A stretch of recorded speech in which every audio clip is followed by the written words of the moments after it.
Okay, welcome, ladies and gentlemen, to our AEW Double or Nothing 2020 review, courtesy of Wrestling Hypothesis. I'm the ABA, of course. Joining me, as always, is Richard. Hello, everyone. Ricardo. What's up, y'all? King Kenny. Let's go. Let's get it. Yep, sporting that jersey. And the first lady of the show this week, the lovely Tara. Hello, beautiful people. Yep, as you guys know, business as usual, our podcast is available to listen to on various different podcast platforms, such as Spotify, Apple Podcasts, Anchor, Breaker, RadioPublic, Google Podcasts, and YouTube. Go on and give us a subscribe over on our YouTube channel to make sure you are kept up to date for any bonus content, such as this very video. And if you haven't done so already, you can check out episode 19 that was posted earlier this morning to the feed using any of the aforementioned platforms, as well as visiting our own website, anchor.fm/wrestling-hypothesis. Just getting into it with the review, straight out the gate. Double or Nothing took place last night at the Daly's Place in Jacksonville, Florida, where AEW has been hosting a lot of their shows over the past few weeks now. And I thought it was a complete home run of a show. I absolutely loved the show. Minus a few low points for me personally. I did think the show was pretty damn awesome. There was a lot to love on the show. Well, I mean, I'd love to agree with you that it was a home run, but I don't feel that way. There were some moments where I thought, they could do without.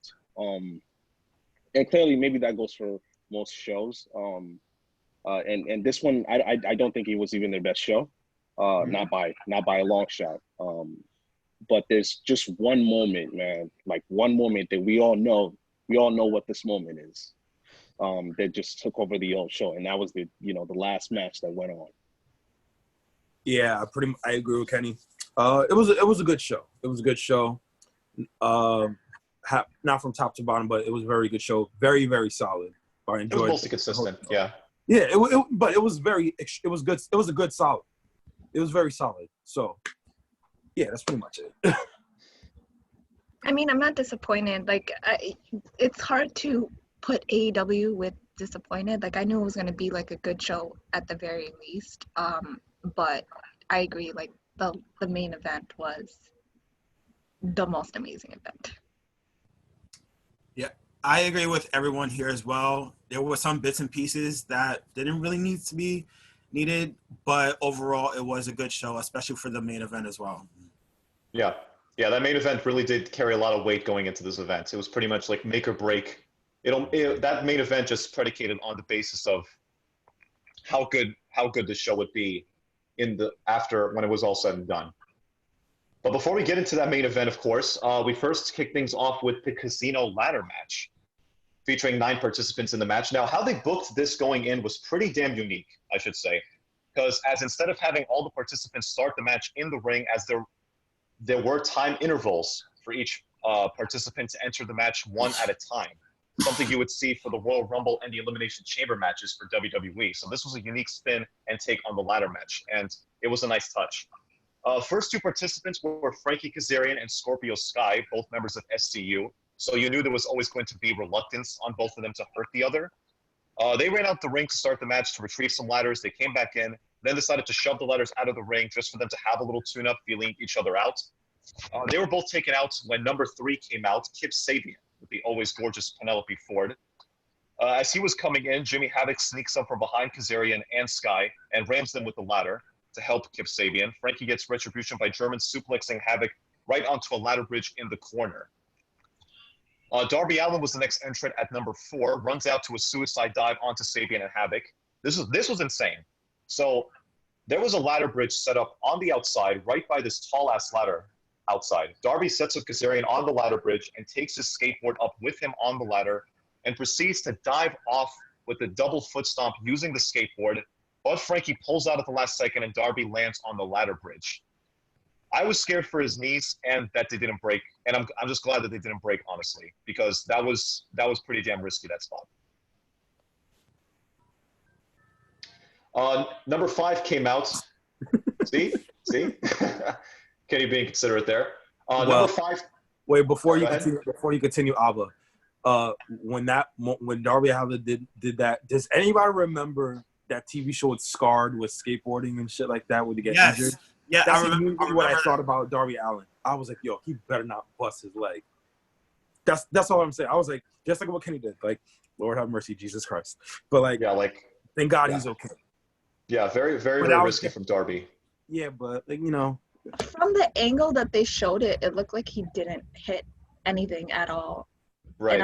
And I was just like, in my head, I was like, what was the point of that? Like, what was the point of it? It was like, but it was mostly- unique though. I'll give him that. It was neat, but you know that, I don't know if you ever watched Mad TV when you were younger, and there was this segment called Stort. I love Mad TV. Yeah, remember Stort when he was like, look what I could do?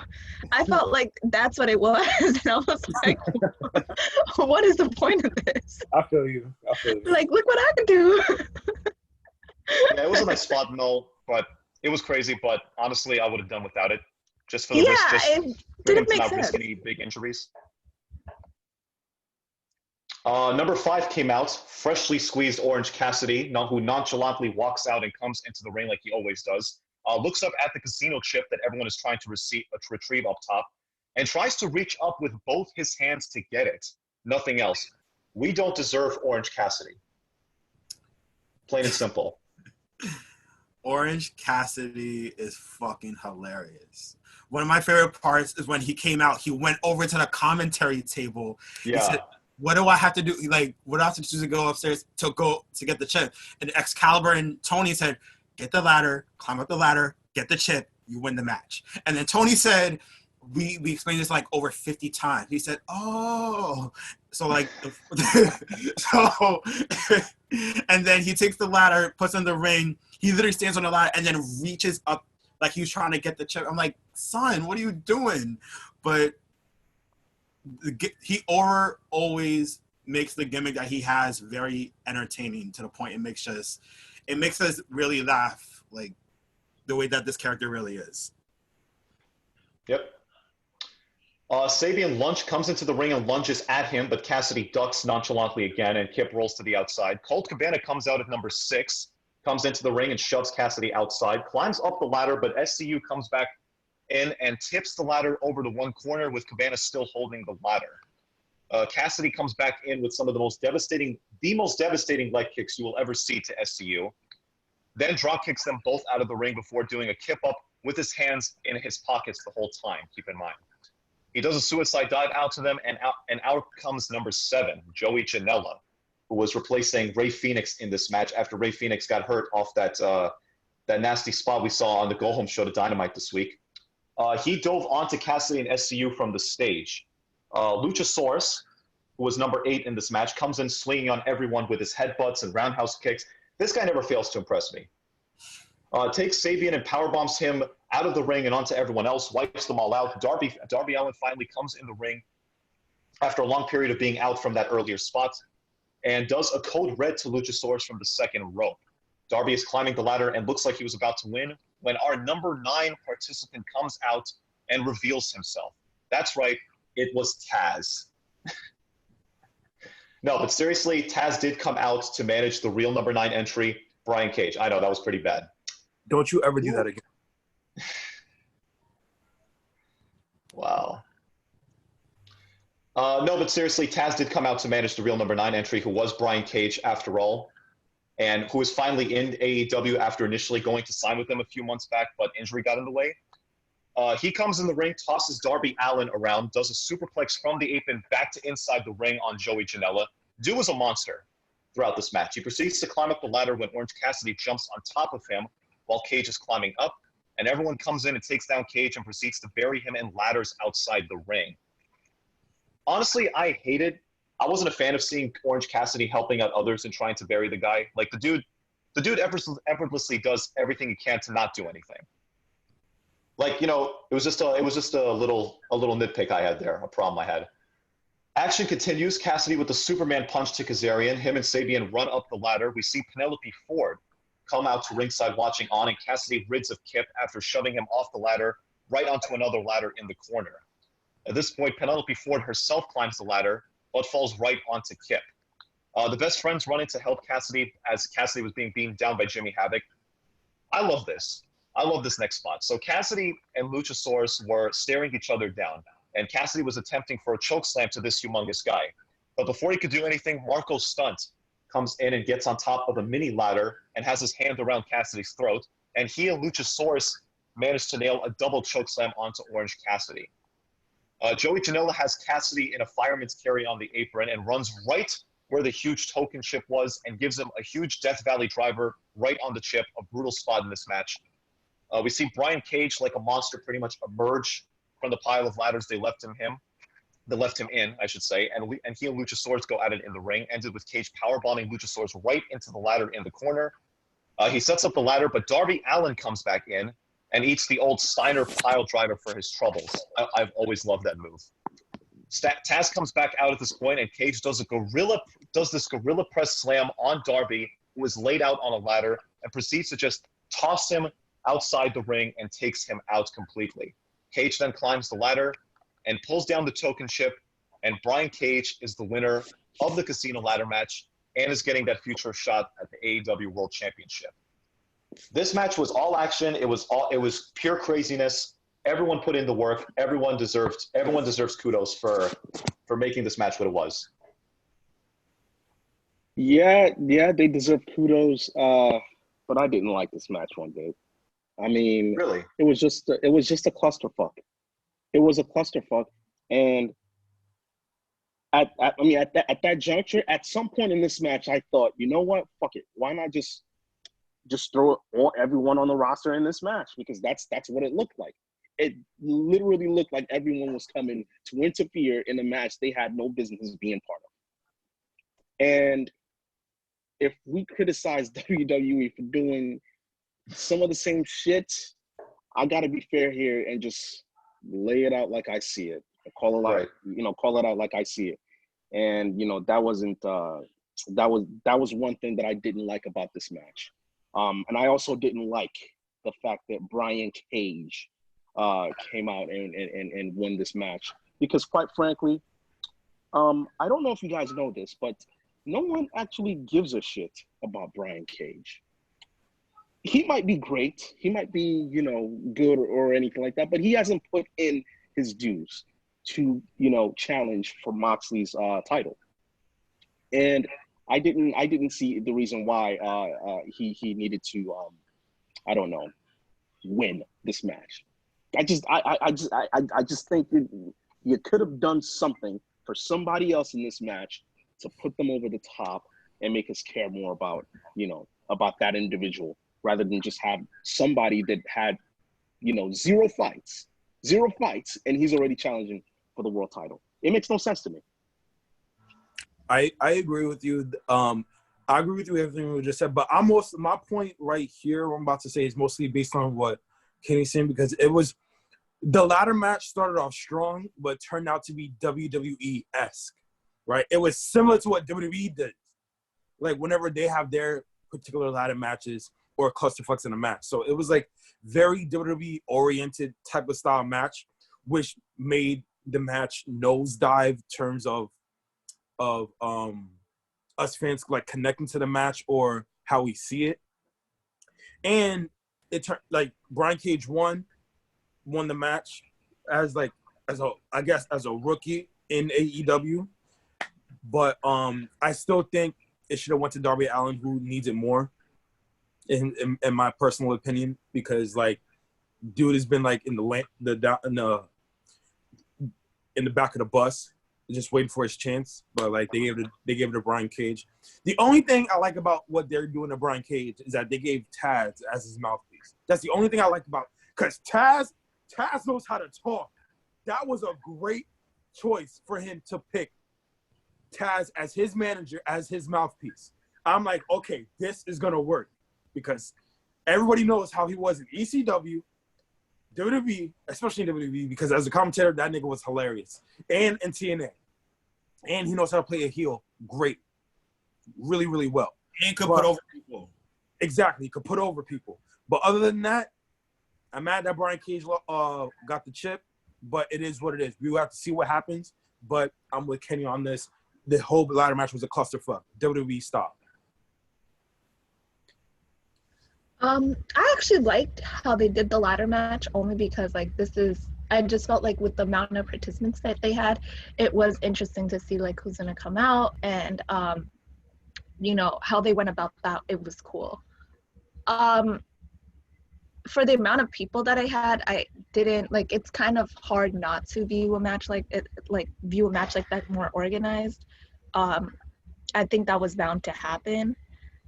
I With 9 personally people in the didn't. match, I think it was definitely bound to happen. Yeah, I personally didn't have like an issue with it at all. Like for me, it was like, I mean, it's a lot to watch, but I was like, I don't know. For me, I really didn't like. It didn't matter too much. I guess they were trying to put emphasis on like the mystery person that was coming out, and I think that's probably why they you know were kind of having everything so busy, because they did zoom in on like highlights, and I did like that. But yeah, I mean, I kind of predicted that he was going to be. We all predicted yesterday that he was going to be the mystery contestant. Yeah, a lot of us did get that right, that it would be Yeah, Brian Cage. as far as him winning, I don't know why he actually won. I don't know if they're trying to like build an angle for him to have some kind of like a storyline coming in, or if they're trying to, you know, try to hype it up even more as this monstrous beast that he is. So I mean, I'm going to try to see, but I really didn't see a point in him winning, because I would say it should have gone to Darby, or I would have been fine with if it was Orange Cassidy. I would have been fine with that too, because there was a point where when he was reaching for it, and then he got a little smart, and then he got the ladder. Yeah. I was like, okay, this is something I could be fine with. I would have been fine with actually any of those guys, but I don't know. It was weird that Brian Cage got it before any of them, unless Brody Lee's gonna steal his thing like he did the title. About the match, like I liked the match. I do agree with you guys about how it was just like a huge a huge clusterfuck of people, from Best Friends to the Jungle Express and everything else like that. We know that Brian Cage won, but me personally, the most interesting thing for me is Taz, is because obviously he has a new person he's going to manage. He hasn't managed in a very long time, so I'm hoping to see what he's going to bring something new to the table to Brian Cage, as well as what is Brian Cage also is going to bring to the table to AEW. Now, since he's first in line to get a championship match. So I'm hoping to see what's going to be next for him as the weeks progress on into AEW. Well, Yeah. the thing is, we already know what Brian Cage could do. I'm talking about for the familiarity of AEW, yeah. No. I understand that. But the thing is, there are wrestling fans all over the world, and AEW is not the only wrestling brand that they watch. You feel me? For average wrestling fan, they know who Brian Cage is. The beauty in this is really Taz. It's just Taz, not Brian Cage, because I know what he could do. I know what he could do. I don't know what Taz could do as a manager, because me personally, I've never seen it. Right? Taz is going to be the hype man and the mouthpiece for Brian Cage moving forward. Exactly. Yeah, exactly. That's going to be his role for him. That's really the beauty of it in terms of Brian Cage. But the ladder match was, I would say, it was dope. I just wish that it was Darby Allin.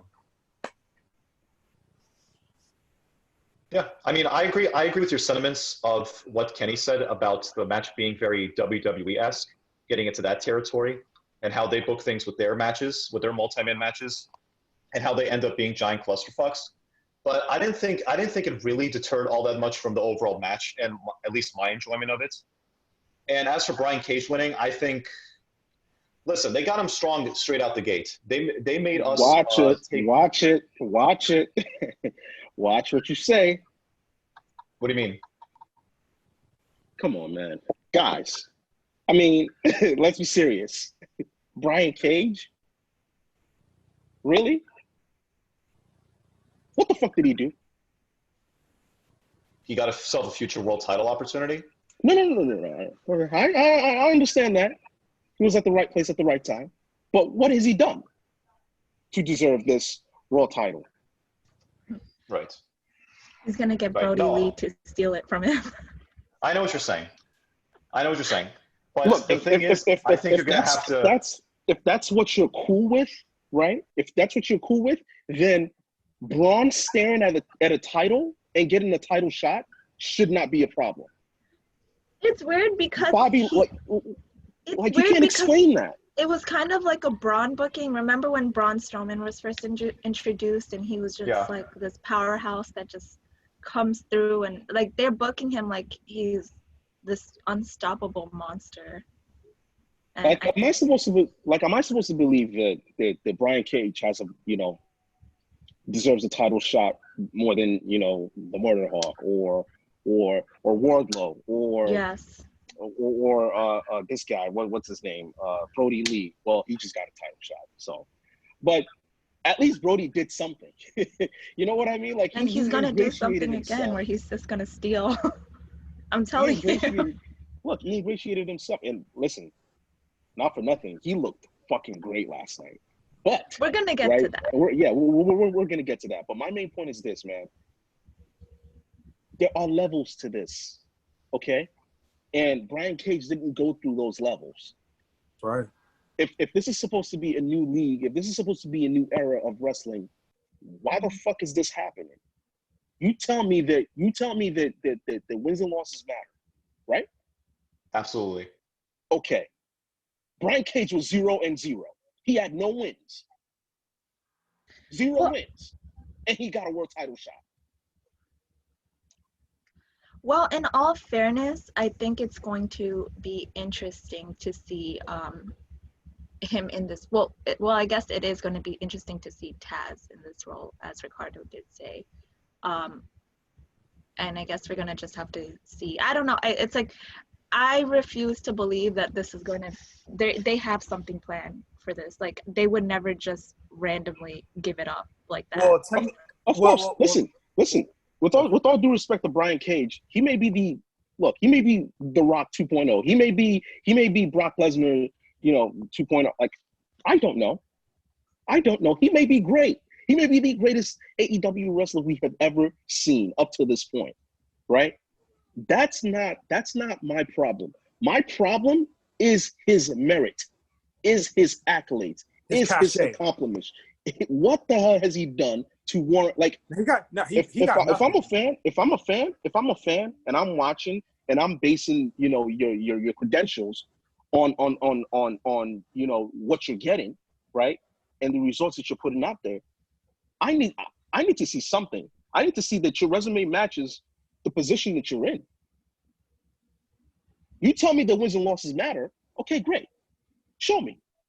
You can't pull shit like this and then expect me to be like, oh yeah, I'm fine with that. I'm okay with. We'll just brush that over. We'll just give him we'll let this slide. No, absolutely not. I think it's great that he's with Taz. But what the fuck does that do for me? I think it's just setting up for a platform for Taz to be kind of viewed. Okay, great. So go after somebody else then.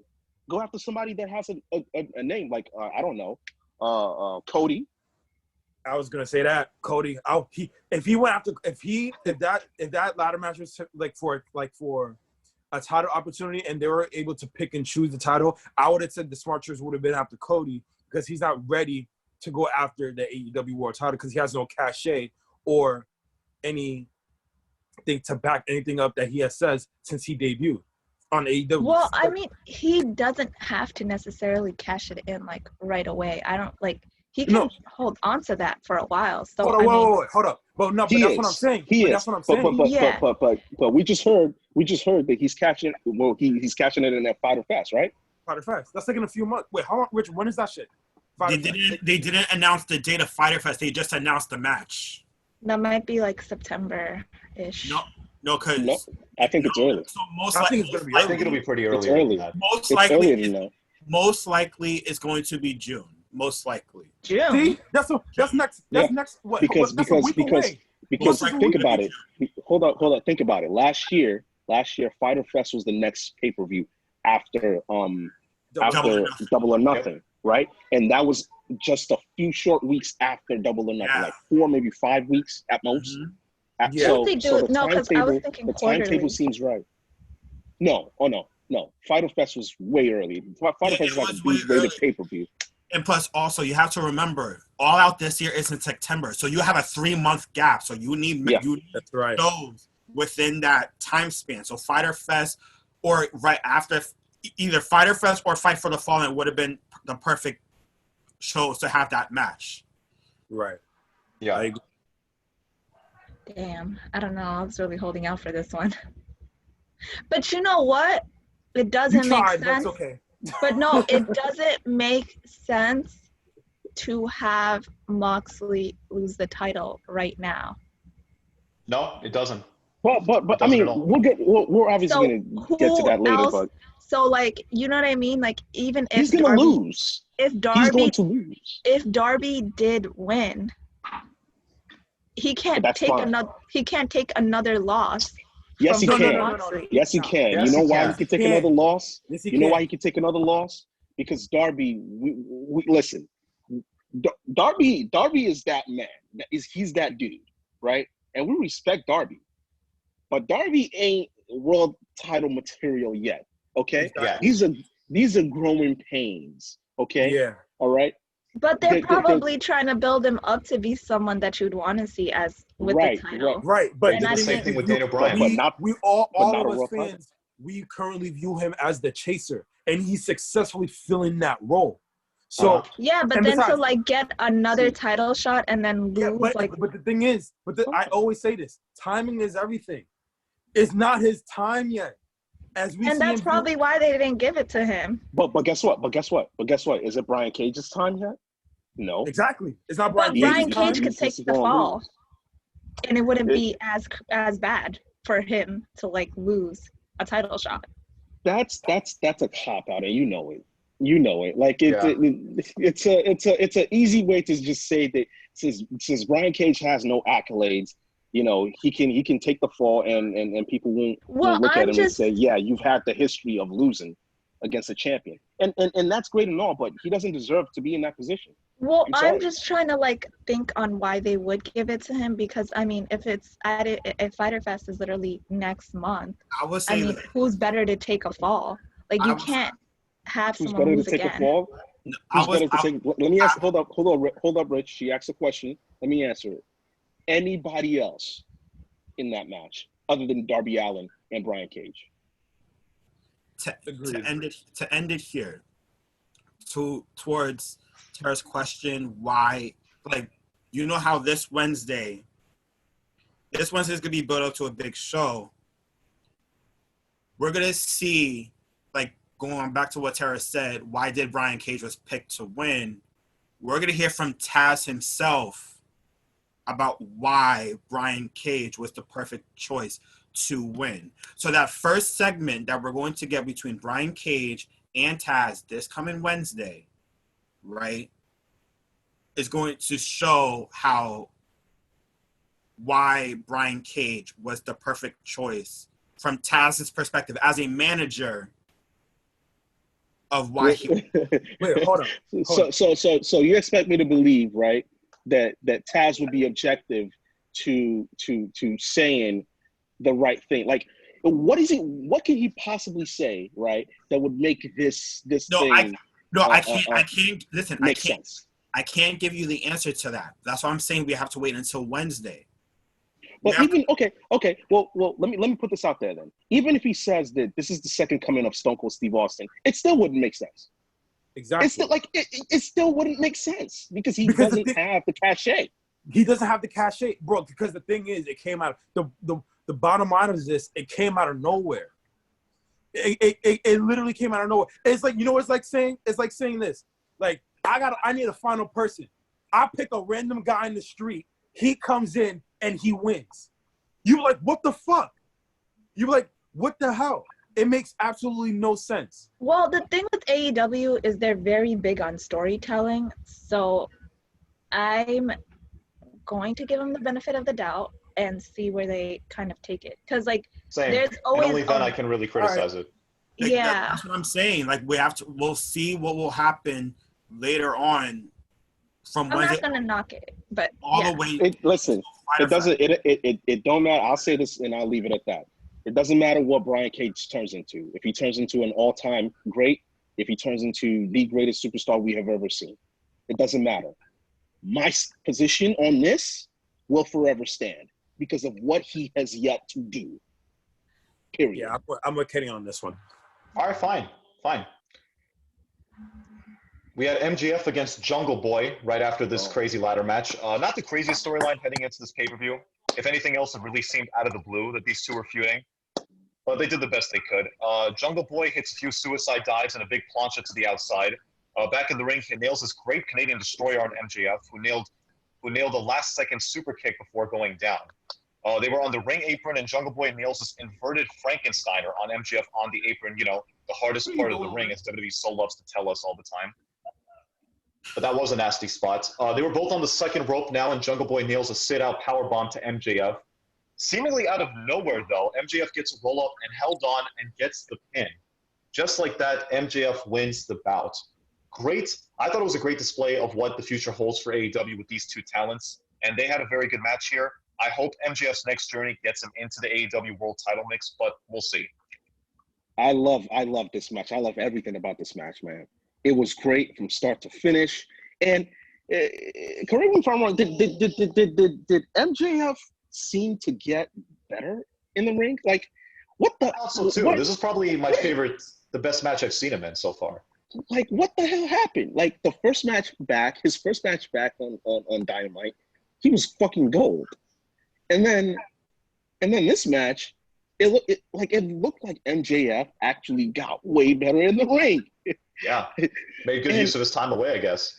And I gotta say, man, I'm excited, man. I'm excited because they found someone that can surpass any other person there, including and I know y'all are gonna get on me for this, but I think he has the potential to surpass not only Cody but Kenny Omega, and I'm just gonna leave it at that. Guys, not only I love this match, I might go on for greater limb than what Kenny said.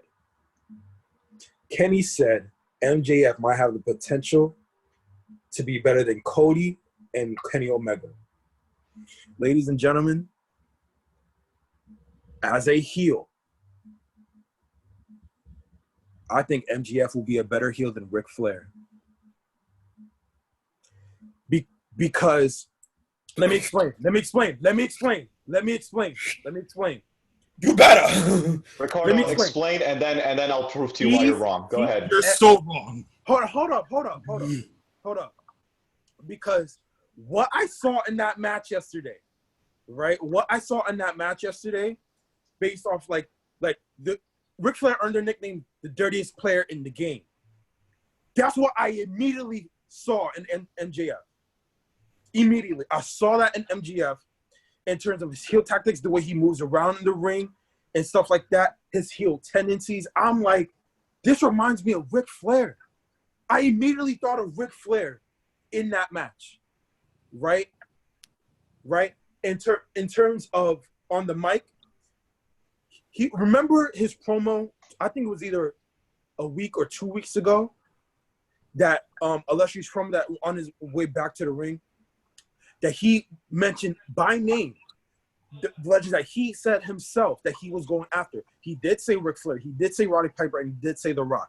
So when I saw that match yesterday against Jungle Boy, which was a good match, by the way, I saw his tactics that reminded me of Ric Flair. So I was like, when I thought about that, he has the potential of what he could be a better version of Ric Flair as being the dirtiest player in the game.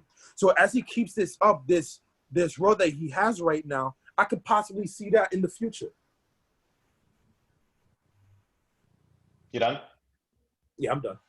Okay. Now, there will never be another Ric Flair. MJF should be MJF. I don't want to hear any more comparisons of MJF to an all-time great like a Ric Flair. And I completely get what you're saying if you want to compare the two. Like MJF has the makings of what Ric Flair is capable of, but hopefully that's the only comparison we hear of those two. Because I don't think he is not gonna live up to that hype, that incredibly high standard that you just said there. No, I specifically said as a heel. Okay. I specifically said as a heel. He has elements. If you say he has elements of a Ric Flair in his heyday, then I will give you that. You are absolutely right. That's all I said. I never said all I said was a heel. That's it. You said he was going to be the next Ric Flair. No, I said as a heel. I said as a heel. I didn't say he would be the next Ric Flair. I said as a heel. I said in terms of dirty player in the game. Hold up. I said that he could potentially be better than Ric Flair. Exactly. See, he didn't say he'll be like Ric Flair. Thank you. No. He said he'll surpass Ric Flair. That's what I said. What he's saying is that MJF will be something we have never seen before. Right? And I think it's unfair to say that he'll surpass Ric Flair because that's just such high expectations that you can never ever achieve. But I think he does have the potential to be as great as he can. That's all I'm saying. Okay. I think he has potential to be as great as he can, but he will never be Kenny Omega, nor Cody Rhodes. Okay, hold up. Never. Hold he can never be that. Okay. But I'm not gonna lie to you. MJF can never go into just an independent circuit and branch out and create his own damn show that beats WWE consecutively every week. He can never do that. He can never literally come from the gutter of WWE and be dubbed the world's best wrestler, not only in ring, on mic, and he also trains wrestlers. On mic, time out. Okay, look. I will never ever win this argument with you. Okay, I concede. All right, because obviously, I was talking out of my ass there. Okay, maybe I was definitely blasphemous. That was blasphemy. And look, all I'm saying is that I believe MJF can. He can't beat the Terminator, which is Kenny Omega. I honestly think I think he can be better. Okay, he has the tools to be better. Exactly. When Kenny Omega was 22, I don't think he was that good. Like, because the thing is, I honestly think you're ignoring I think that I think you might be ignoring the potential of what this man MJF is going to bring to the table. It's glaring. It is so glaring. Sleeping. MJF. Y'all are sleeping on. But we're not saying that doesn't make him. We're not saying that he's not good, but he is not Kenny Omega. Kenny Omega is literally a trifecta. He's like. Guys, if he keeps this going, the swing of momentum and his progress, he could absolutely be as valuable as Kenny Omega. He can be valuable, but he's not. Not saying he's going to be as good of a wrestler as Kenny Omega, but he can be a valuable asset as Kenny Omega. Wait. But if he gets better, if he gets better on everything else, what makes you think he might not be a better wrestler? What makes you think he's not really learning all the tools that he might need to become a better wrestler? I'm not saying that's never going to happen. I'm saying that's just not. I'm just saying it's gonna take a while. I don't see him surpassing Kenny Omega. Kenny Omega literally makes 6-star matches. He was the first person to break that Meltzer review system. Nothing. You'll never. How often do you see a Kenny Omega elite performer in the ring? Straight off the bat, this twice in a lifetime, dude. Not even maybe once or twice. There's never been a Kenny Omega, so maybe once every 200, 300 years. This man literally creates his whole entire match and executes everything perfectly. Well, I do disagree. From the promos to In the terms of actual promos, match. I'm sorry, I'm giving it to MJF because I think he's top 3 to me in terms of the mic. Listen, I love that man. But the potential is there. It's right, glaring. right, exactly. You cannot ignore that. And look. Tell me when the last time was that you've seen. How old is MJF? 25? 23, 24? 24. 23, 24? That's even, Yes. that's even better. Tell me the last time you've seen, right? A prospect like this young, right? Being this good, this fast. And I can name two right now. Yeah. Randy, right? No, but not even. Who? Velveteen Dream, Tyler Bate. Listen. No. No offense to Tyler Bate, but get that shit out of here. Okay? Hell no. Get that shit out of here. Tyler Bate? No. Hell no. What's wrong with Tyler Bate? He's great. But he's great, but he's not even in his class. MJF is better than him. Look. Tyler Bate. We're not saying that MJF is not good. I'm only saying, as a prospect, what I see, I'm signing MJF before I sign Tyler Bate. Amen. But we're not saying if you want to give me the argument that MJF is a better talker and has better charisma, has more charisma than Tyler Bate does, no problems with that with me there. But it turns out he's a better wrestler and everything else, I'm giving it to Bate. You know what? I'm laughing. They're saying, that exactly he's a better wrestler than Kenny Omega, the man who hits 6-star matches. That's not what I'm saying. I'll give it to them. That's not exactly what they're saying. I'm not saying that. I'm saying, here's what I'm saying. That's what Ricardo was saying. What I have seen. Sit down the line. Look, this is what it all comes down to, right? And Abba, come on, man. You disappointed me a tad bit, man, when you brought up Tyler. You didn't even bring up Randy Orton. You brought up Tyler. I'm saying not even. No, I'm just giving modern examples, like what we've seen the past few years. Fuck modern examples, man. No, this ain't. I could say Randy Orton. Okay, fine. And I can tell you this much: Randy Orton wasn't this good at 24. He wasn't. Exactly. He wasn't. Okay. He was. I got no problem. I could agree with you there. I could agree with you there. So let me tell you this. His ceiling is Randy Orton. I'm sorry. Not even his floor is Randy Orton. Currently. His floor, currently think about right it. now. Think about that for a minute. The least this guy can do is be Randy Orton.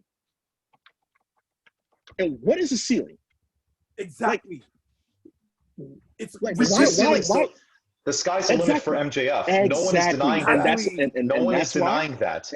And that's why he has a puncher's chance, right, of becoming one of the greatest things we've ever seen. Even one that surpasses the likes of Cody and Kenny Omega. No, I don't think he could surpass him because we did not see him as a face. We did not see him. Who cares? You know why? You know why that? Because you know why? Cody and Kenny Omega can pull off both perfectly. Sure. And you would still like them. What makes you great. That's not what makes you great. That is what makes you great. Because not only do they have everything that is needed, they can execute any role. They can execute any match. Listen, they're versatile. They're versatile. But guess what? History doesn't remember you for being versatile. It remembers you for what you've done. They're already the greatest. They're already remembered. They're already the greatest. But look, no one will remember. Look, no one will say, Cody was a great face and a heel at the same time. No one gives a shit about that. No one cares. All they remember is the shit that you've done and how great you did it. Okay? So if and I'm saying that's a pretty high bar. They're literally legends in the making. And listen, I've been on the record saying this, right?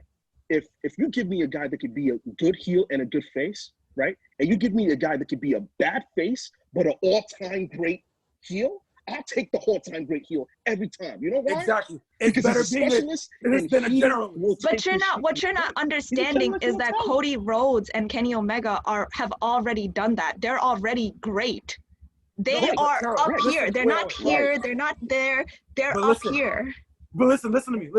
Tara, I honestly think you're glossing over because you're emotional. It's the emotional talking. It's okay. But because I'm emotional. I'm being serious. I'm emotional too. So it's No, all right. No, that's what I'm saying. being serious. But listen, check this out. What me and Kenny is saying is that like we would rather take a specialist than a generalist, right? But they're MJF is a better heel than Kenny and Cody put together. That's what we're saying. But you've never seen them as a heel. Yes, we have. I've mean, seen it. Kenny We seen have it. seen Cody, Cody yes. We've as heel. seen it. Cody, yes. We've Kenny seen it. Omega, not so much. Because That was I the feel lead like then. And besides, Listen. even if Kenny Omega becomes a heel, he doesn't know how to become a good heel because he hardly done it before. Same thing with Johnny Gargano. what? You see the Kenny same thing about Omega him. was like a heel in New Japan, Dude. and the only reason why it Hold on. never worked was because he was so over that whatever he did, Exactly. people liked him. Exactly. But exactly, you made my So he point was right so there. great. So he was so great a So heel great. that it was detrimental to him to be. I'm sorry. He was so great as a face. It was detrimental for him to be a heel. Thank you. No, Exactly. like, And he prove my just point right there. Exactly. No, you're not understanding what I'm saying. I'm literally saying that he was so freaking great that no matter what he did, like he would do the most asshole shit in freaking New Japan, and people would still put him over. Like it didn't matter. People would still be rooting for him as opposed to someone else. Because it was for the environment, it wasn't the right place for him to become a heel. But if you did it in the United States, the entire dynamic would be different. What as if with MJF? I'm sorry. I don't see MJF putting out 6-star matches. I don't. Oh, you're sleeping on him. I'm sorry. That's just you. You're sleeping on him. That's one. You know I what? don't, like I do not. All right, yo, keep that same energy, man. Keep that energy. Keep that energy. That's all I'll say. Alba, let's Yeah, move on. no, but okay, but you keep that same energy because, like, at the end of the day, like he consistently puts out 6-star matches, like consistently. And if it's not, it's a 5 out of 5, which is technically what the thing is with the rating system is. We will. Me and Kenny got MJF's back. We got it. Go ahead. But Go ahead, Alba. as a talker, yeah, but you can't say that he's gonna literally. I do not see MJF hitting the same milestones Kenny Omega and Cody Rhodes did. You can fix in-ring stuff.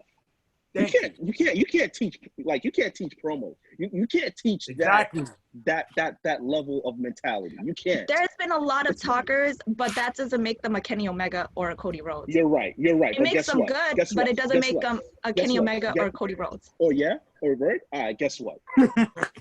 MJF has a better shot of becoming Kenny Omega than Kenny Omega has of becoming MJF. Facts. On the mic. Facts. If you switch them around. Think about that for a minute. In the ring, you can't fix Have that you stuff. seen Kenny Omega's promo?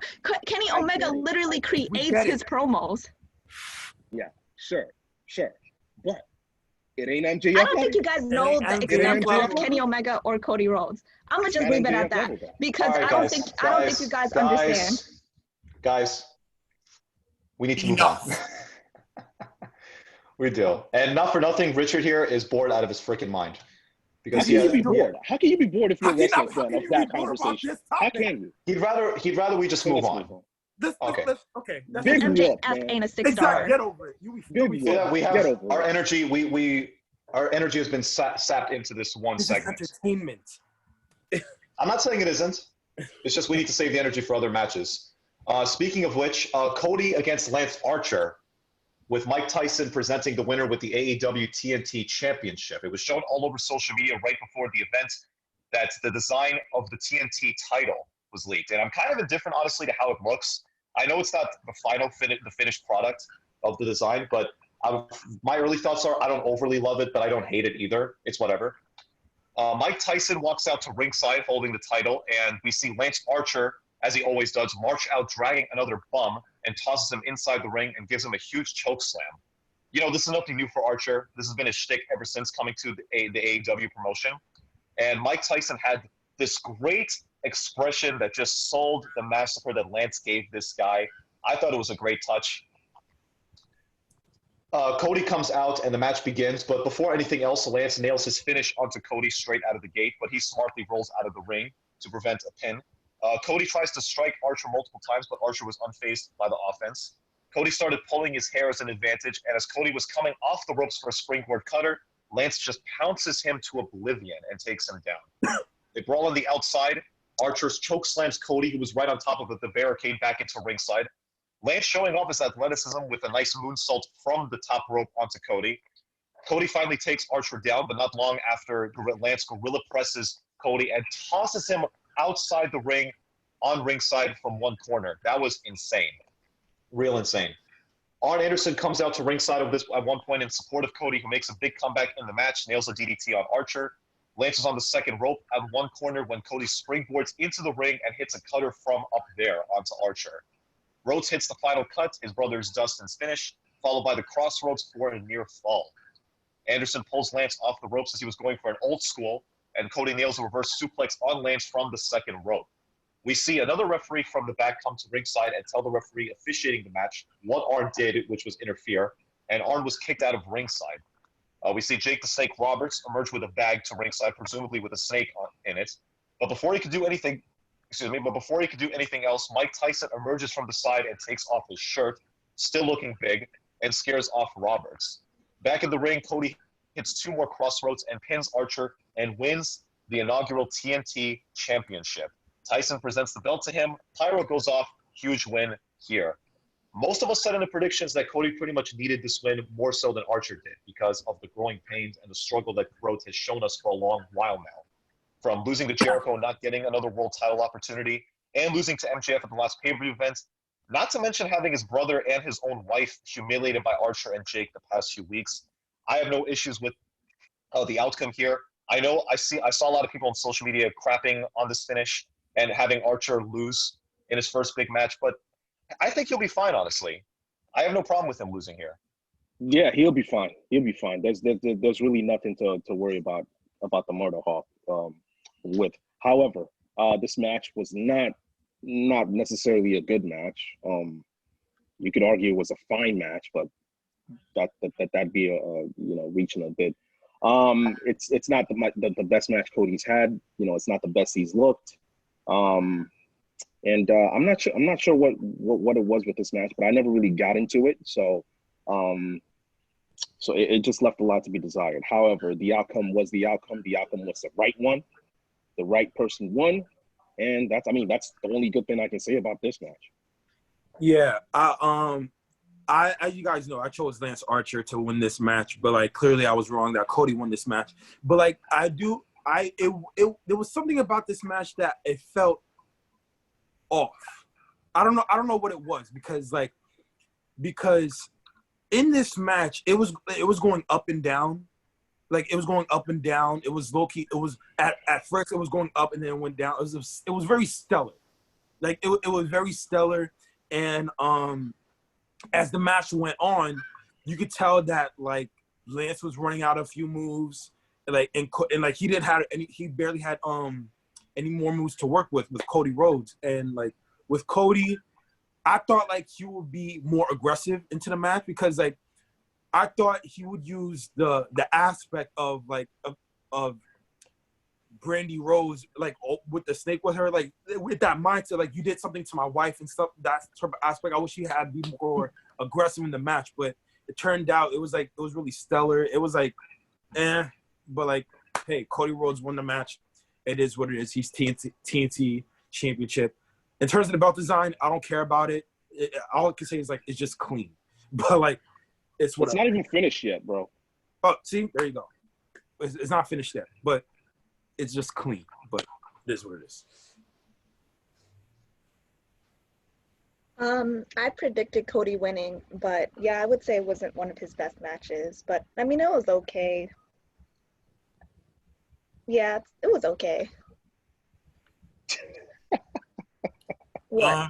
I also predicted that Cody predicted that he was going to win. Now that since he's now the new TNT champion, we're going to find out his next challenger in the Battle Royal. I think it's this week. Yeah, this week. And then his first championship defense will be the following week on Dynamite. So it's going to be really interesting to see who's going to win the Battle Royal, to see who's going to be his first challenger. But as for the match, it was okay. It was not the best, but it did what I had to do. Yeah, and just to end it there, I think Archer will be fine. He's not phased. I wouldn't say too much, but it all matters. It's all predicated on what the future holds for him and the aftermath. What do they have planned for Archer and for Jake? So we'll see. We had Chris Statlander against Penelope Ford. Britt Baker was originally going to face Statlander on the show, but was pulled out due to a severe ACL injury that she suffered on this past week's Dynamite. And she will be out for at least the rest of the year. At least that's what it's looking like. And that really sucks, honestly, since Britt, I feel that she really started to finally come into her own with her character and what she was building. Not so much her in-ring work, honestly. I haven't been really impressed with her in-ring work, but I was intrigued with her character that she was building. You see. I'm sorry, Kenny. Usually Kenny goes first, but I think Kenny would agree with me on this one. Do you see the look in our faces about this match that just happened? Do you see the look in our faces? We don't give two shits about this match. I had dinner. Everybody had to do what they had to do. This was a squash match. It was trash. As a matter of fact, I think we should all say what we were doing during this match rather than just go through it and review it. And then you just say who won, and then we'll jump to the next one. Well, How about that? I think I was getting ready for work. Take a break. I was getting ready for work. This was the bathroom break that all of us like. It was needed for a break. It was I already planned it out. Like I was kind of waiting for it just so I could do what I need to do. Yeah. I was buying food. Shit. That was good. There you go. There was no need for that match unless Britt Baker was there. Exactly. All right. You can say not really much to say here. It was what it was. The match finish came. Kip Sabian proved to be too much of a distraction to Ford, and that allowed Statlander to hit her finish for the win. It was inconsequential. It was what it was. After that, we had Shawn Spears against Dustin Rhodes. Spears came out in a full suit, and he tells the referee to start the match and count to 10 if Dustin does not come out for him to forfeit. We see Brandy emerge from the back suddenly, and this distracted Spears as Dustin came from behind him, and he beats him down. Spears takes Dustin out and takes his belt off and wants to use it against Dustin and proceeds to flip the bird to Brandy. Makes a run for Dustin, who catches him with a scoop slam, rips off his clothes, and even exposes his bare ass, which unfortunately we had to endure later on in the match. Yeah. We get a close-up of Shawn's crotch area. This was another low point in the match where a picture of Tully Blanchard's head was at. Why did this need to happen? Why did they feel the need to portray Shawn Spears in this light? I have no answer for this at all.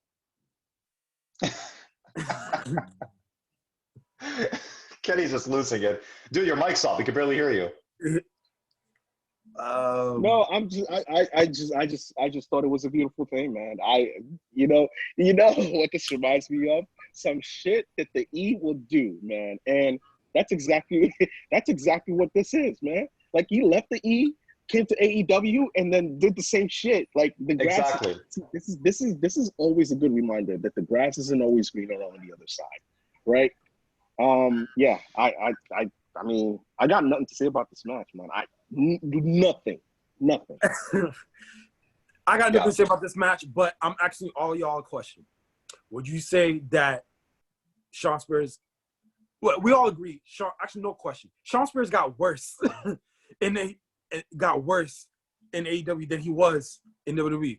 Would you agree? I would actually say. No. Did you say that? Difference. I wouldn't say that. No, here's the difference. At least because here's the difference. He's at least getting TV time now. Exactly. That's the difference. Yeah. Exactly. Okay. I would rather have this kind of TV time than not being on TV at all and eating Titus catering in the back. So. Exactly. Yep. He's definitely like, okay. Maybe the grass isn't always greener on the other side. He doesn't really apply in this case, right? Because he's always featured, more, like he's featured a lot on their content, man. He's one of the top featured guys, in their company. So like I wouldn't. Believe it or not, yeah. So I'd say he's just about where he needs to be. It's just that now you kind of got to tone down on all that stuff. So. Actually, I think having him win, the battle royal that they're having for the TNT title is a good move. I think if he wins that, it'll kind of save face. Build him up a little. Get some credibility going. Exactly. Right. Okay. So he revisiting that match with Cody It's something that they can do. A fun first feud for Cody. Cody obviously gets the win, but it's something to throw him back into being credible again, being respectable again, I should say. Not to mention, he does have history with Cody. It does work out. Yes. They could play off that. But just to end it here, Dustin nails the final reckoning and pins him for the easy win. Like I said, another low point of the show for me.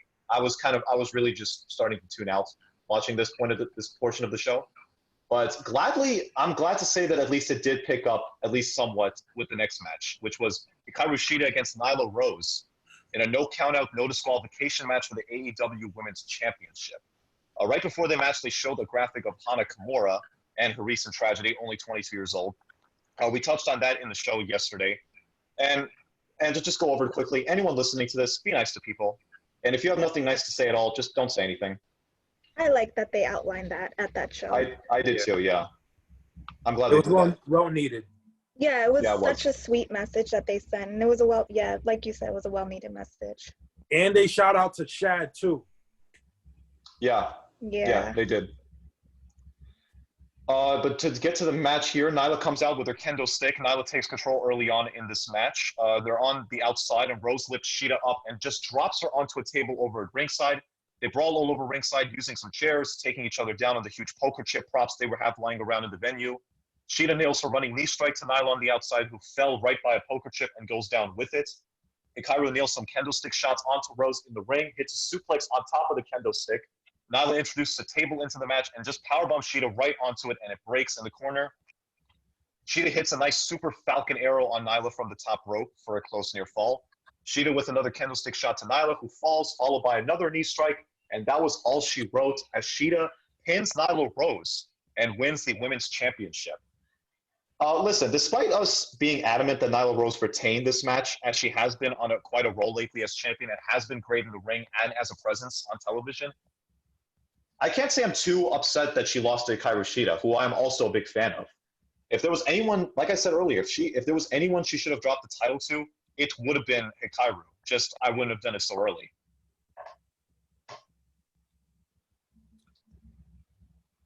Well,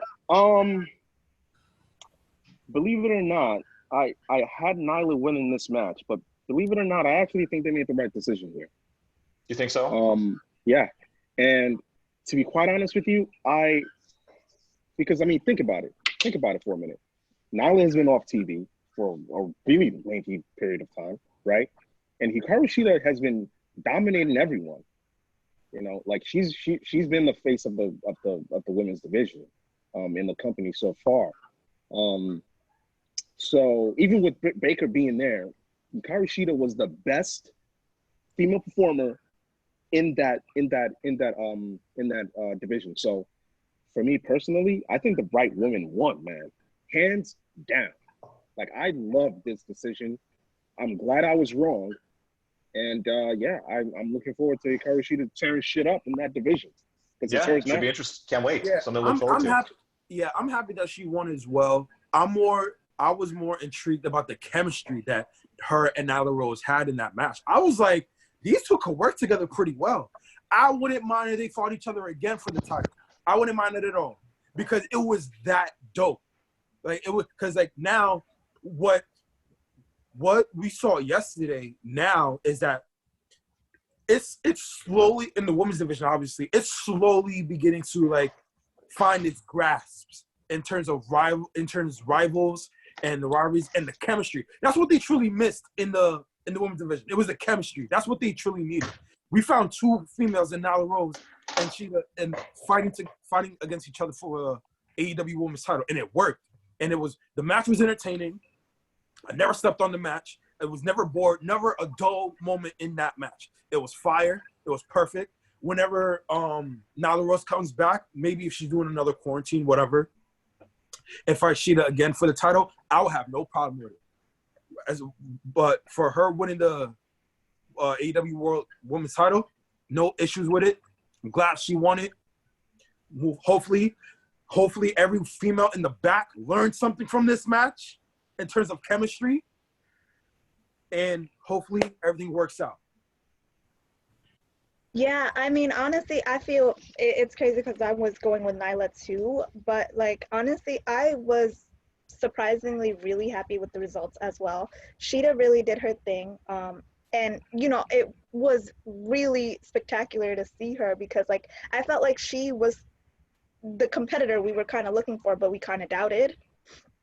I think it was time for also, and it was weird because when she won, I really thought about it. And I was like, damn, it was time for Nyla Rose to lose that title. Like, it didn't make sense for her to literally have it any longer than she did. So I felt like the timing was perfect.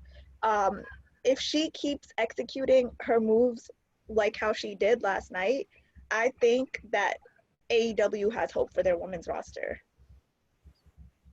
We could all agree that this was the best women's match AEW has ever had since like in a very long time.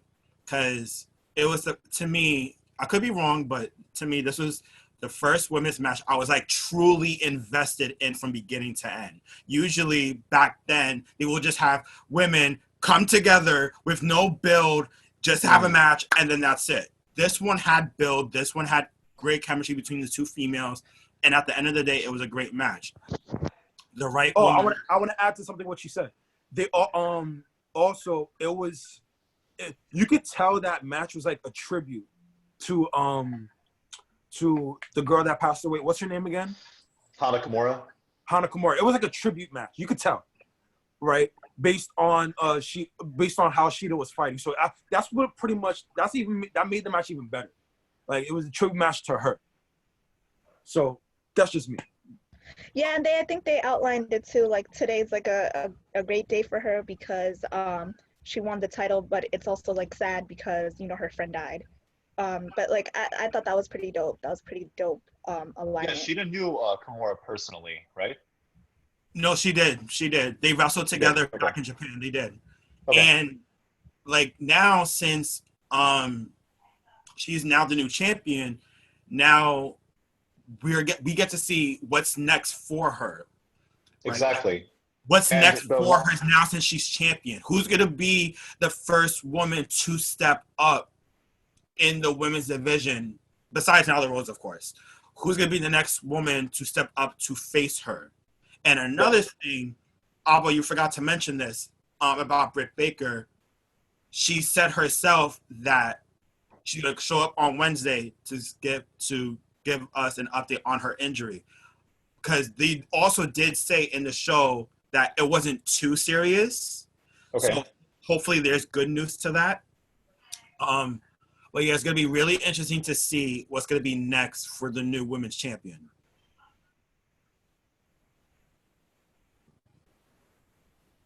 I think it's actually great news that it's not as serious as we all thought it was initially, because now it kind of changes everything, right? So Yeah. now we have a plethora of women that can actually go and fight out this thing, with Nyla and Britt eventually going to become she's going to become healthier. Yeah, I mean, the sky, like, I feel like this is now the time where, okay, the shit has been built up. We know who these women are now. Let's go. It pretty much has to be, dude. Like, it's been a year, well over a year now since the inception of AEW. They had more than enough time, I feel, to establish the big faces of each of their divisions. So I feel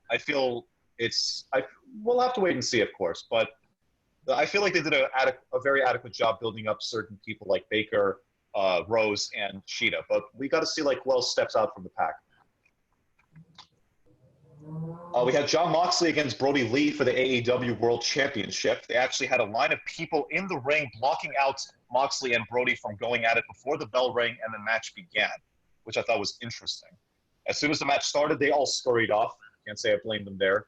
Moxley with a suicide dive onto Lee, who collapses with the barricade. Brody drops Moxley face first into the railing they had at the venue and proceeded to throw John right into the barricade that was hanging by the railing back first. Back in the ring, Jon Moxley executes the Gotch pile driver, a new skill that he picked up in his moveset. Both take each other out with their own drop kicks on the outside. Moxley with the back body drop to Lee, who was attempting a power bomb onto the steel steps. and crashes onto a table. This next spot was insane. So they were by the entrance ramp, and Moxley has Brody in position for a paradigm shift. And he executes the move, and the ramp gives in and just collapses, and they both fall right through the ramp. It took a while for both men to emerge out of the hole, and Brody Lee was bleeding profusely on his head when we saw him reemerge from the impact. Lee was going for the discus clothesline as they were both back in the ring, but Moxley transitioned into another paradigm shift, thinking it was over, but Lee kicks out at 1. John hits an elevated paradigm shift, and Lee kicks out again. Moxley wastes no time and locks in the rear naked choke, has it on Lee, and Brody Lee eventually passes out. And John Moxley retains the AEW World Championship. You know, this is exactly the kind of match I wanted to see from these two crazy guys. Action was great. Both were on their A game. And Moxley, yes, he may have retained, but I love how AEW protected Brody Lee by how he lost. The oldest trick in the book, passing out via submission. Yeah, I think we finally seen the regular John Moxley back, because it looks like he hasn't been, you know, himself lately, and that's by and large due to the fact that, you know, obviously the coronavirus and everything, you know, surrounding it. But I feel like this is the first time we've ever seen John Moxley since winning, you know, the world title. Like this was his first real challenge, and he looked like a champion out there. Yeah, I'm happy that John Moxley won. I got no issues with that. But I want to talk about Brody Lee. The match yesterday, when I was watching Brody Lee, he felt alive in that match. Like, can you really be surprised? Huh? Are you really surprised?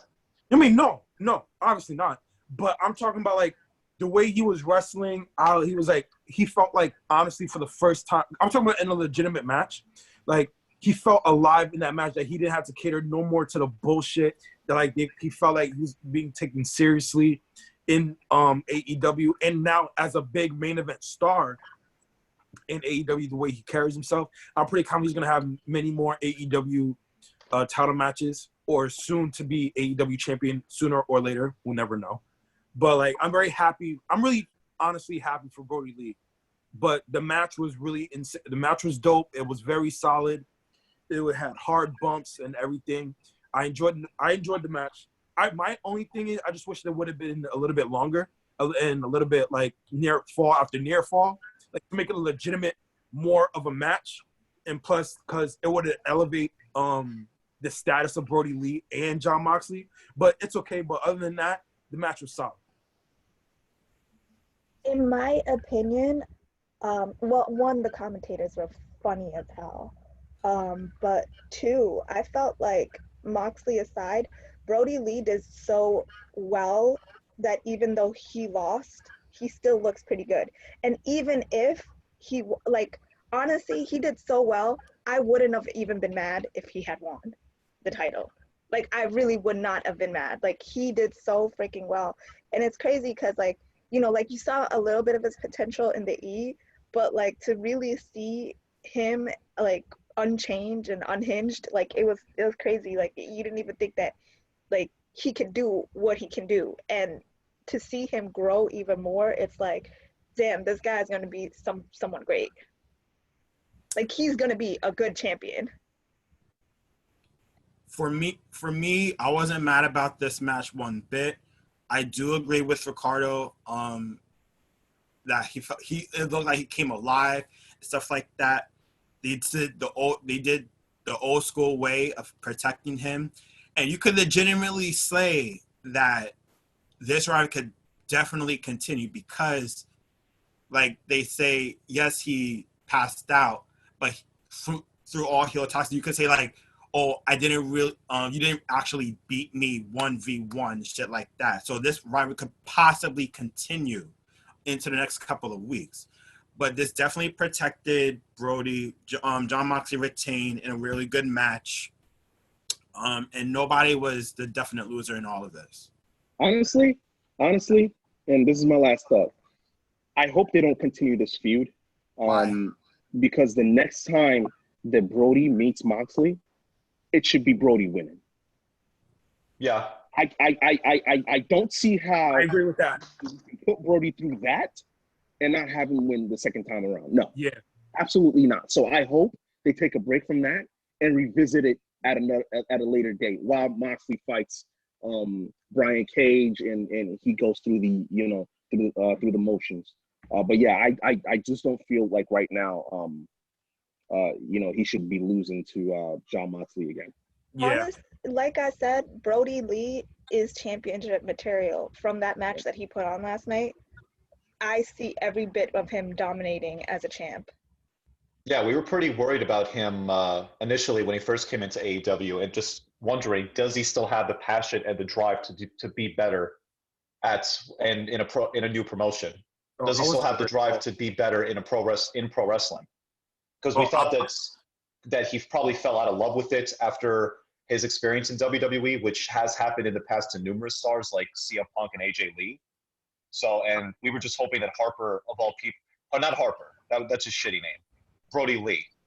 We're just glad that as he's shown us last night, that is exactly the case. And then we had it for the main event, the Inner Circle against the Elite Stadium Stampede match. Fire. Let me just take a sip of my water. See, because I know you're gonna go play by play, but I mean, if you go play by play, we'll be here all day. So let's just get to it. Let's just get to it. Let's just get to it. Exactly. This and quick side note, the wrestling is just punishing me right now with all this shit that's been going on. Oh my God. Okay, here we go. So they had a ring set up at the TIAA Bankfield Stadium where the match took place. The Inner Circle came out one by one like football players would, wearing their football jerseys. The Elite then came out one by one, except for Hangman Page. They were on opposite sides of the stadium. They all made a beeline for each other, and the match was underway. Kendo sticks and trash cans were used here, and we see Hangman Page finally come out riding a horse. Yes, a horse. I want to stop you right there, Abba, before you continue, bro. We all should get the next. I want to give a shout out to Tony Khan. You the MVP in this, bro. For real. Yes. Tony Khan is something. There's like no strings attached, I feel, when it comes to like their creativity. Bro, he brought the Jacksonville Jaguar cheerleaders in this. He let them use their stadium. He let them use football jerseys. Fireworks. Tony Khan is the MVP. But if I remember correctly, does Tony Khan, does he own the Jacksonville Jaguars? Yes, he does. Whoa. No, he doesn't. His father does. Okay? Oh, whatever. He's in that shit. He owns a portion. Whoa, no, he does not. No, he does not. He's not part owner of anything. Whatever. Okay. The Khan family, can I say that? Khan works for his father. Okay. But dude's a billionaire. He could fund it either way. Yes. Yeah. He got a majestic horse. He got his father's money. He's got his daddy's money, man. Yeah, the Khan family, y'all the MVP in this. No doubt. Oh my God, that shit was so seconded. Anyways, we see Hangman Page come out riding a freaking horse, charging after Sammy Guevara. Sammy was running away for his dear life, which is always great to see. Too. That was so hilarious. That was dope. Yeah.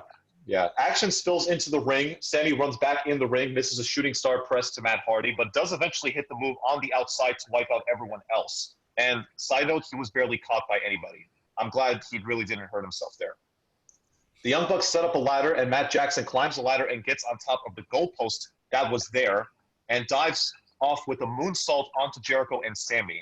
Action was taking place all over the large venue. Omega was brawling with Santana and Ortiz at one point. They both powerbomb Omega right on a hanging poster, which just broke in two. They drag Matt Hardy and throw it into the pool that was just, I guess, by the venue. And they proceed to drown him out for periods at a time. And when Matt comes back up, he is reincarnated into the Matt Hardy we saw in WWE just a few months back, right before he left. Turns out it was the Lake of Reincarnation. That's how we found out there. They drown him down again, and on the screen we see those math facts that were so great back in the Ruthless Aggression era days. My man, I gotta stop right there. Let me chime in by saying that moment was very symbolic because it's not only reincarnation, man. It holds significance because it's kind of like a baptism. You know how the priest just dips your whole entire head into the water, and you're out a new man or new woman or a new person. It's so symbolic, man. I love that.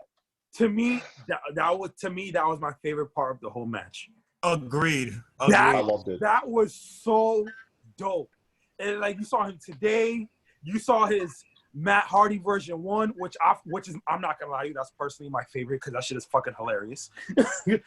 Version 1, you saw the Hardy Boys gimmick. You gimmick. Money Matt. Yeah, his you gimmick. Am I missing anything? Money Matt he had in TNA. Money Matt, that's the one he had, and obviously the one today.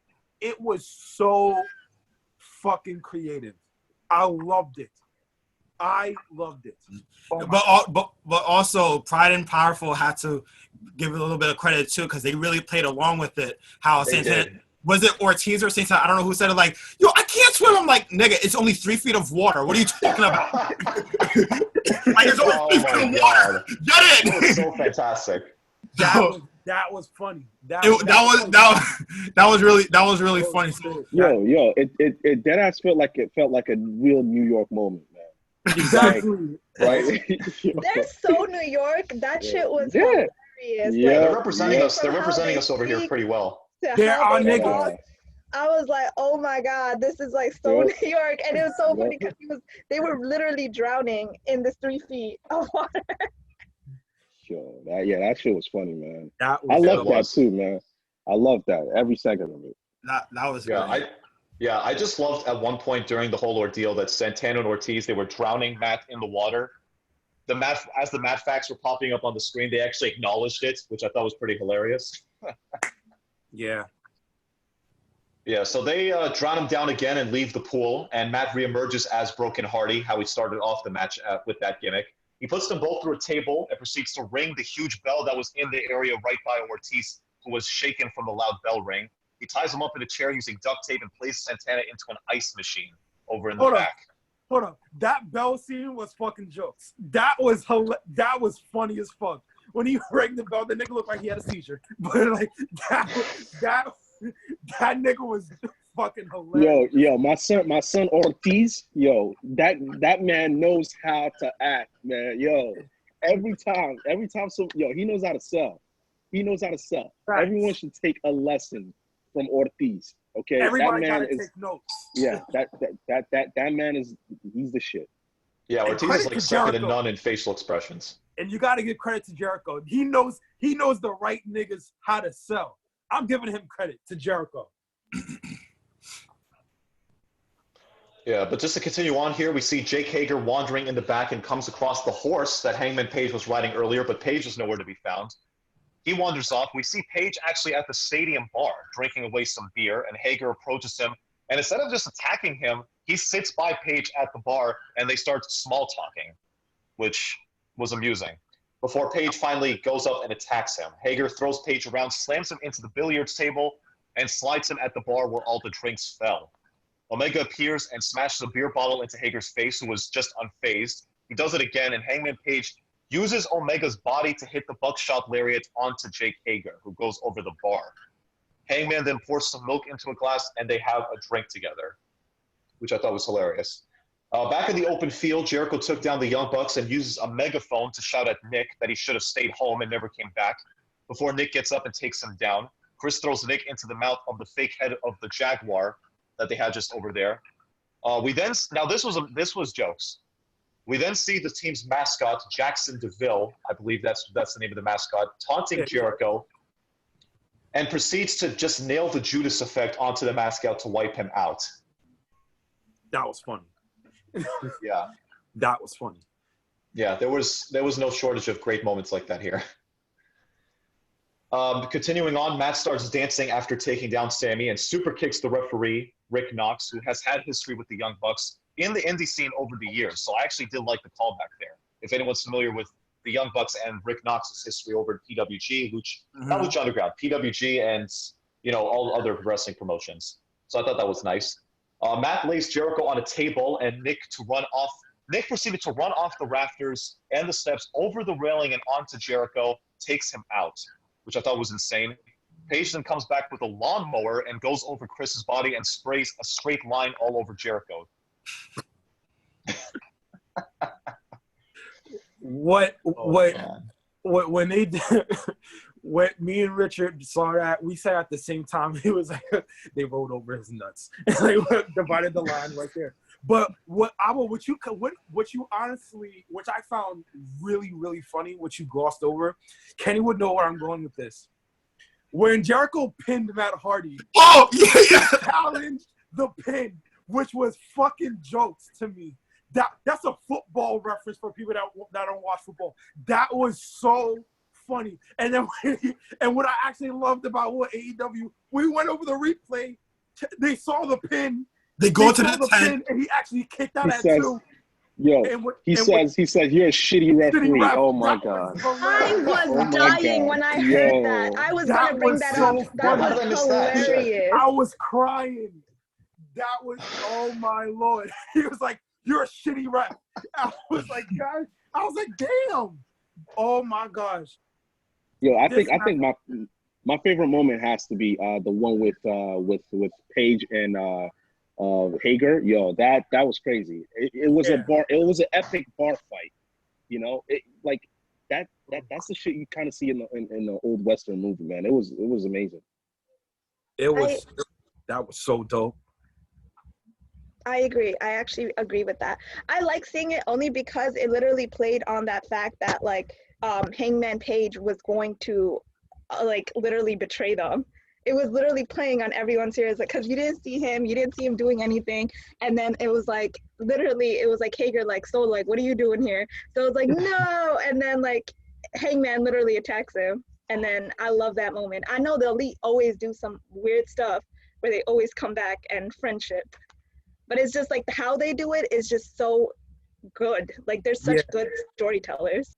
Yeah, and before you continue, Abba, the notion that when I thought yesterday that Hangman Page was going to turn heel, it went right out the window. I'm completely wrong about that.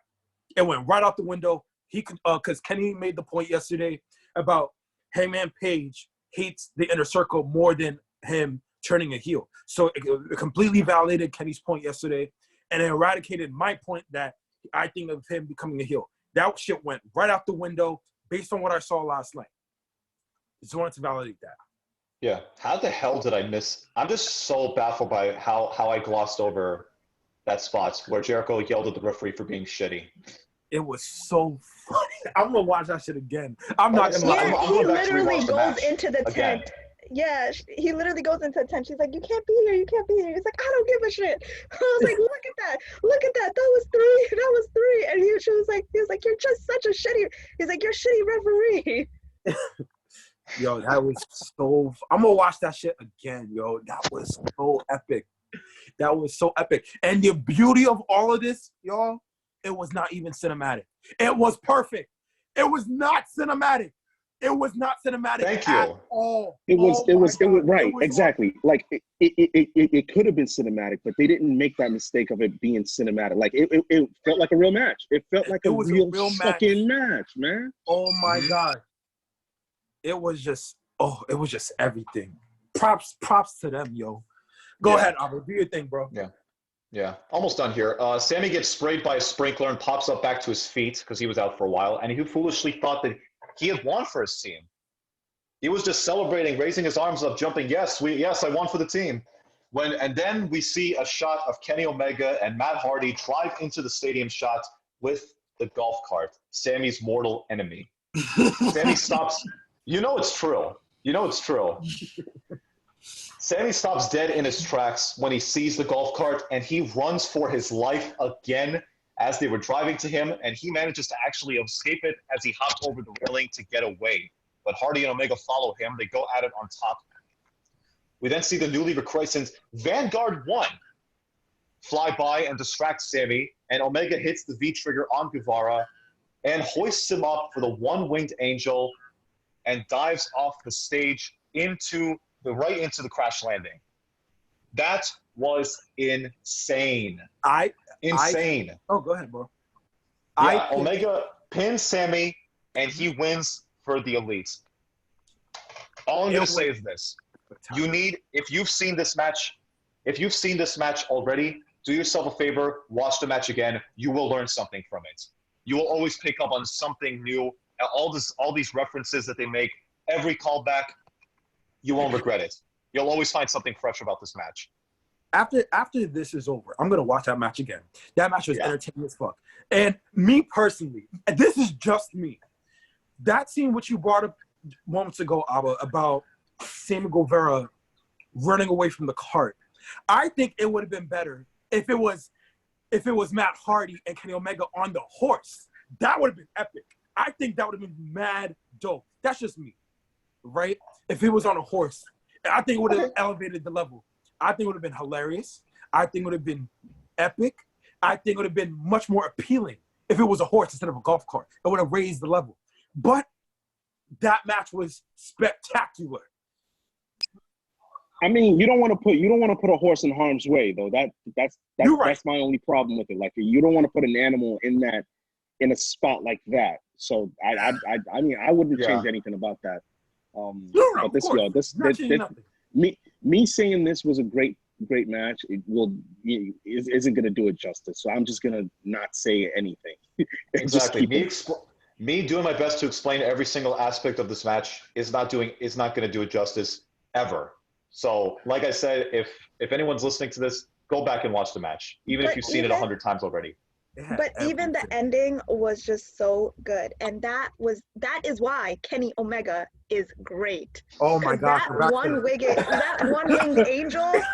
That was freaking crazy. I should have seen this. You guys should have seen this coming. No. You guys should have seen this coming. That's all I'm saying. I'm just saying that freaking move. That move alone was freaking insane. My sister. Yo. This conversation ain't over by a long shot. We're talking about this after this, okay? All right? Don't worry. But I'm giving credit to the Elite. I'm giving credit to the Inner Circle. I'm giving credit to the Khan family for bringing us this entertainment for something that the WWE can't touch. Okay? They can't touch this. And what we saw last night was entertainment gold. No, platinum. It was spectacular. This is something for the record books, y'all. Something to be mentioned over and over again. Something to watch over again, and it's never going to be boring. Honestly, I wasn't expecting any less because everyone in that match, aside from I would say, well, I mean, some of the Inner Circle members, but I feel like everyone in that match was seasoned enough to put on a match. I wasn't expecting a shitty match from this. I wasn't expecting a clusterfuck. I was like, this is gonna be good, but I did not expect it to be as great as it was. It was funny, it was athletic, there was just so much going on. You just didn't know who to focus on, and you were just so excited watching it. I was like, damn, if I was there, I would have been mad hype. Despite all of that, I can guarantee you guys, if you go to social media, that you're going to find people who absolutely hated this match for all it was worth. Because that's just the way pro wrestling is. Oh, who gives a fuck? That match was fucking fantastic. Exactly. That match was fantastic. Oh, and also, another point to excuse me. The beauty of it, what I also like, every person per member of each group had his own spotlight, had their own chance to shine per segment. Even the refs. Yeah, even the refs. That's what I'm saying. Even the referee had some shine, right? That's what I really liked about that match. It was perfect. It was perfect. Everything about it was amazing. Hell, I don't mind if it was another one. The shit. If you want to do it like that, knock yourself out. Like their feud is just so great. That's what I love about it. Like their feud is just so freaking funny. And plus, another thing though, like remember, okay, yes, the Stampede match was good, but also before this, if it wasn't for all of this, we were supposed to get Inner Circle against the Elite, Blood and Guts. We were supposed to get that. We could still get it. We can still get it. So this might not be the last time we will see these two factions come together. So hell, I'm throwing it out there. It could happen at All Out in September. Maybe because All Out to them is like their version of Mania. So, and plus they go hard for this one event. So why not have Blood and Guts at All Out? Yeah, I agree with that. We'll see. Definitely. Yeah. And if no one else has anything else to add on to, that was our thoughts on Double or Nothing. Overall, I really liked the show. Some low spots, like I said, but overall, it didn't take away a lot from the show and the effort put in. So thanks for everyone who checked out this review. If you guys haven't already done so, be sure to check out episode 19 of the podcast, which is available everywhere else as of this morning. We will be back, as always, next weekend with our 20th episode of Wrestling Hypothesis. Until then, already? God damn. Yeah. It's been the big 20. Yeah. And hopefully we do have something big planned for the show. So until then, have a good one, guys. Take care. Take care.